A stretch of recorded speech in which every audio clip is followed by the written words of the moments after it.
Sa likod ng glamour ng showbiz, sa likod ng mga kamera at sa harap ng milyong-milyong mga manunood, may mga kwento ng sakit, mga pagtataksil at personal na laban na hindi agad nakikita.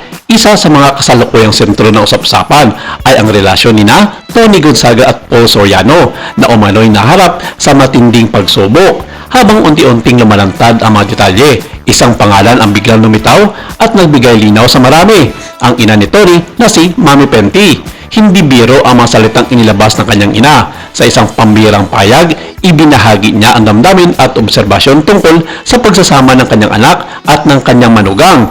Pinalaki ko si Tony ng maayos, may delikadesa at paninindigan sa buhay.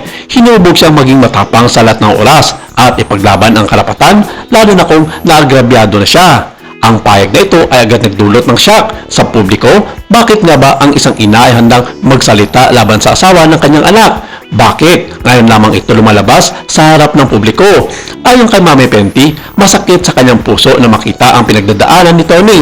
Sinubukan daw nilang kausapin ang mag-asawa upang maayos ang gusot, ngunit tila hindi na ito naresolba. Dagdag pa niya, si Tony ay taong sobrang mapagpatawad to the point na martir na talaga siya pagdating sa pag-ibig. Isang karakter na handang isakripisyo ang sarili para sa kaligayahan ng mahal niya.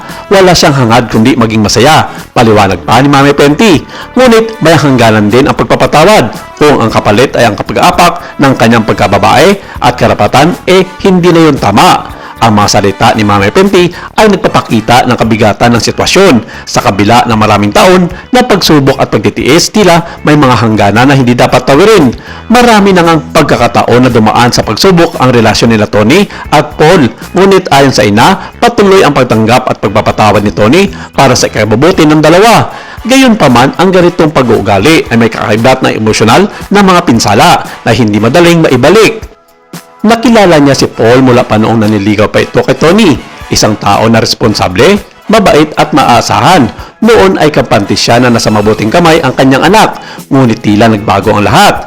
Ang imahe ng perpektong asawa ay unti-unting napalitan ng mga aksyon na nakasakit kay Tony at sa kanyang pamilya. Sa publiko, maraming hakaka ang lumalabas, mga kwento sa social media, mga espekulasyon ng fans at mga komentaryo ng mga netizens ay nagdagdag ng init sa isyong ito.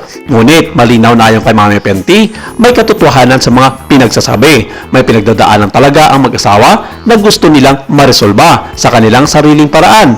Isa sa pinakasensitibong bahagi ng payag ni Mami Penty ay ang pagbibigay diin sa karapatan at dignidad ni Tony.